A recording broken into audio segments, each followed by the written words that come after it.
A법관 판사입니다. 김 지사와 드루킹 관계가 물증으로 확인됐는데 보복을 언급하는 건 치졸한 행동이다라는 불쾌한 반응. 그리고 검사 B.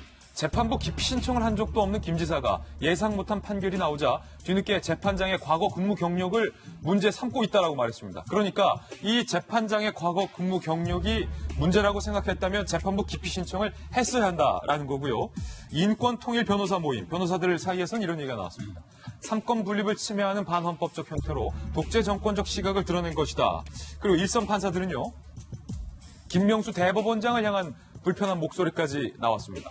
이런 상황에서 김명수 대법원장이 불구경하듯 남일 보듯 한마디도 안 하는 게 더욱더 기가 막히다라는 반응인데 김광삼 변호사님이 검찰에서 검사, 칼잡이로도 활동하셨고 지금은 또 변호사라 법조계 의견을 대변하실 수 있을 것 같은데 민주당의 판사를 탄핵하겠다. 그리고 보복 판결이다라는 의견에 대해서 법조인을 대표해서 좀 어떠십니까, 느낌이? 김경수 지사에 대한 판결이 나온 다음에 정치권, 여당과 야당의 어떤 대하는 태도를 보면 법조인 한 사람으로서 정말 우려를 하지 않을 수 없어요.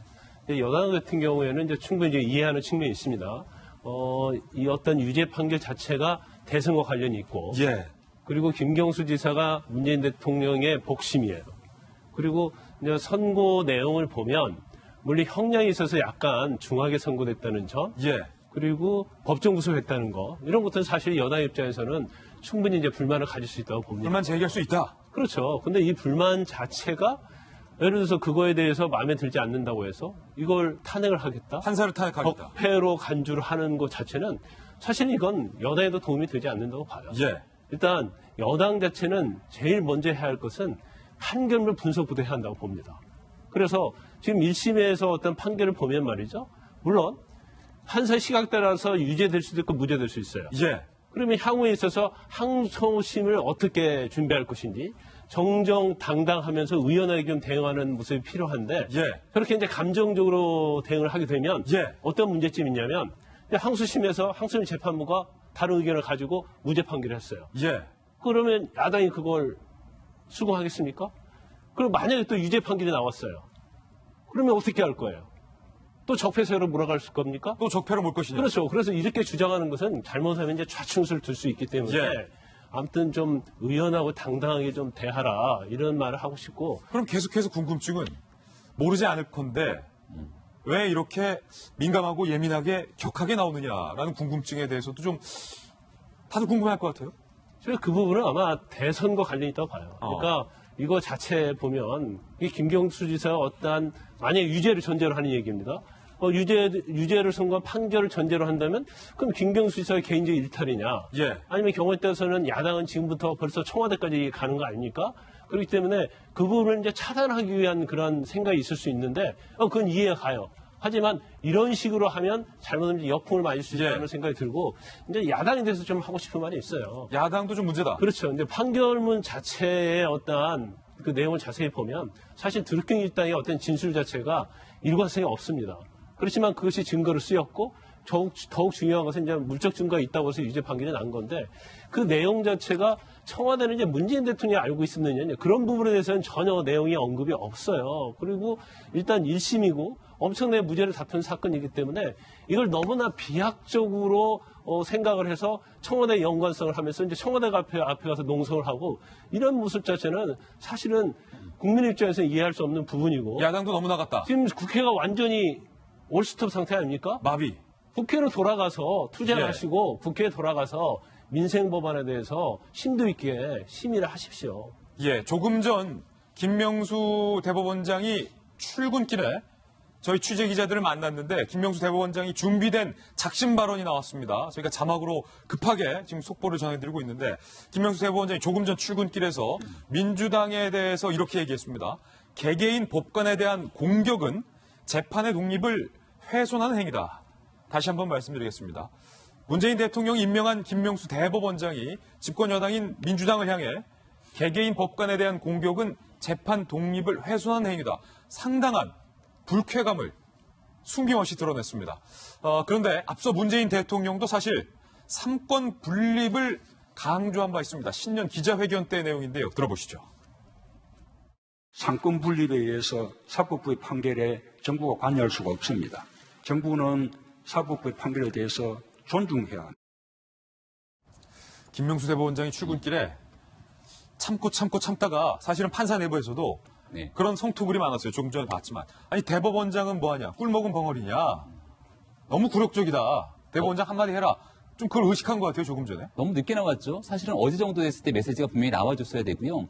성창호 부장판사 개인에 대한 신상털이까지 나오고 있는 상황이고 이번 판결에 대해서 청와대 국민청원까지 가서 이 판사들에 대한 조치까지 언급이 나오고 있는 상황입니다. 자, 이렇게 사법부에 대해서 정치적 성향에 따른 불신들이 가속화되게 되면은 박근혜 전 대통령 형량과 박근혜 전 대통령 판결에 대해서 지지자들과 지금 현재 야권 입장에서는 어떤 반응을 보이겠습니까? 그리고 앞으로 보수 성향에 대한 정치인이라든지 이런 사람들이 재판을 받아요. 근데 판사가 우리법연구회 출신이나 진보 성향의 판사들이 재판이다라고 하면 민주당의 이야기 그대로를 받아서 얘기하게 됐을 경우 대한민국에서 사법부의 판단을 공정하게 받아들인 사람은 아무도 없을 겁니다. 박근혜 전 대통령의 판단도 뭐 그러면 불복하겠다는 움직임이 나올 수도 지금 있다. 민주당에서 얘기하고 있는 게 양형 기준이 대법원의 양형 기준에 따라서 1년 6개월 정도가 기본인데 이게 왜 2년이 나왔냐고 얘기하지 않습니까? 박근혜 전 대통령의 선고 형량을 보게 됐을 경우 박근혜 전 대통령이 탄핵을 당했고 국민들로부터 위임한 신임을 배반한 측면들이 있다라고 많은 국민들이 인정하면서도 이게 형량이 30년이 넘게 평생을 감옥에서의 형량이냐라는 거에 대해서는 많은 사람들마다 이해가 엇갈리는 측면들이 있습니다. 그럼에도 불구하고 재판부가 내린 판결에 대해서 충분하게 존중하고 거기에 대한 책임을 통감하게 되는 거죠. 당시 자유한국당의 논평을 보게 되면은 무겁게 책임을 통감한다는 이야기들이 나옵니다. 근데 여기서 민주당이 왜 이렇게 나올 수밖에 없는가에 대한 이야기를 짚어보면 책임이라는 두 가지 이 글자 때문이거든요. 실질적으로 김경수 지사에 대한 선고를 그대로 받아서 민주당이 책임을 통감하게 되는 순간 여기에 대해서 지난번 대통령 선거까지 같이 이끌어 갈 수밖에 없는 것이고요. 오사카 총영사, 센다이 총영사라고 하는 공직을 가지고 거래했다라는 측면을 보게 되면 이것은 김경수 지사가 의원이던 시절에 혼자서 할 수 있는 일이 아니라 청와대에 있는 조현호 인사수석과 통화를 하게 되고 청와대에 있는 백원우 민정비서관과 도무 변호사가 만났던 정황들 이 모든 것들이 이어지게 됐을 경우에 느끼는 부담감들이 상당했을 거다라는 것들이 이 정치적 이유로 들게 되는 겁니다. 아무리 그렇다 치더라도 결국 시간이 지나게 되면 모든 것들이 진실은 밝혀질 수밖에 없는 겁니다. 지금 저는 허익범 특검에 대해서 참 고생하셨다라는 말씀 꼭 드리고 싶은데요. 허익범 특검 소환. 예. 허익범 특검이 처음에 출범하고 나서 추미애 당대표는 깜도 안 되는 특검이다라고 몰아세우는가 하면 이렇게 얘기했죠. 당시 더불어민주당 의원들은 날선 공세로서 특검이 정치특검이라고 규정하지 않았습니까?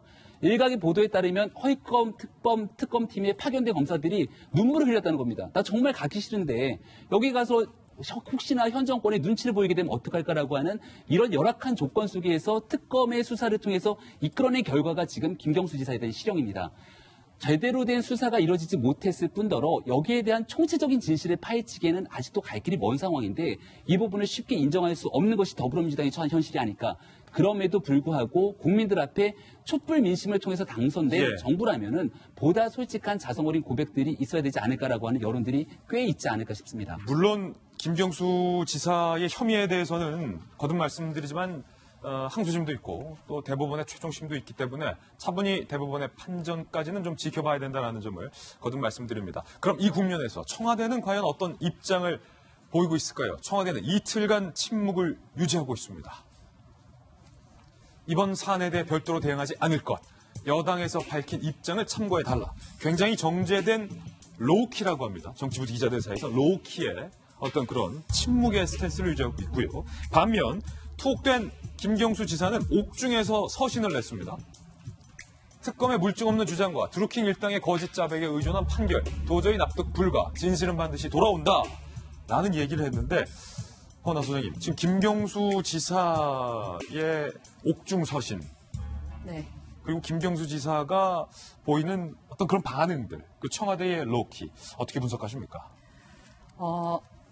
또 오늘도 마키아벨리 얘기를 안 할 수가 없을 예. 것 같아요. 마키아벨리가 그런 얘기를 했습니다. 아버지를 죽인 자는 잊을 수 있는데 자기 재산을 뺏은 사람은 용서할 수가 없고 잊혀지지 않는다라는 얘기를 했거든요. 예. 사실 지금의 여당과 야당의 어떤 싸움처럼 보이는 이 모습이 저희가 일반 국민이 보기에는 자신들의 밥그릇 싸움, 재산에 대한 싸움을 하고 있는 것이 아닌가라는 생각이 들고요. 정치인들에게 있어서는 사실 진정성이 가장 중요합니다. 근데 그러한 진정성은 진실과 사실과 우리 국민들이 진심으로 그렇다고 믿는 것이 합쳐졌을 때가 아닐까라는 생각이 들고요.